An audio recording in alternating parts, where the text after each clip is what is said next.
বলেছে যে which of the following is equal to 3.14 into 10⁶।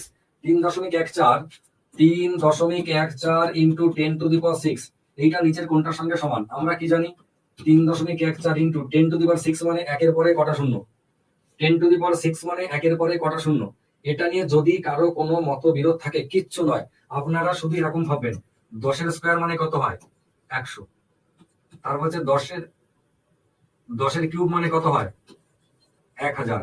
এই দুটো তো আপনাদের মুখস্থ। তার মানে খেয়াল করে দেখুন 10-এর পাওয়ার যত থাকবে একের পরে ততগুলো শূন্য। 10-এর পাওয়ার, একের পাওয়ার নয় কিন্তু 10-এর পাওয়ার যত থাকবে একের পরে ততগুলো শূন্য, তাই তো হলো পাওয়ার 3 10-এর, একের পরে 3টে শূন্য। এই দুটো জিনিস হচ্ছে আমাদের এই অঙ্কটাকে, এই টাইপের অঙ্কটাকে মনে রাখার ক্লু, কারণ এটা আমাদের মুখস্থ, জলের মতো মুখস্থ। 10-এর স্কয়ার মানে 100, 10-এর কিউব মানে 1000, তাই না? তাহলে কি দেখলাম, পাওয়ার যত থাকবে একের পরে ততগুলো শূন্য হবে। তাহলে পাওয়ার 6 মানে একের পরে 6টা শূন্য, 4টে 6টা দিলাম। এবার পরের লাইনে 6টা শূন্য যদি হয়, দুটো শূন্য ধরে এটা এটা গায়েব হয়ে গেল, 314, দুটো শূন্য গায়ে, তাহলে থাকলো কত 4টে শূন্য। 314-এর পরে 4টে শূন্য কে আছে? অপশন সি, এই যে উত্তর। এই জিনিসটা ভালো করে দেখে নিন, এটাই এর পরের অঙ্কতে ব্যাকগ্রাউন্ড হিসেবে কাজে লাগবে।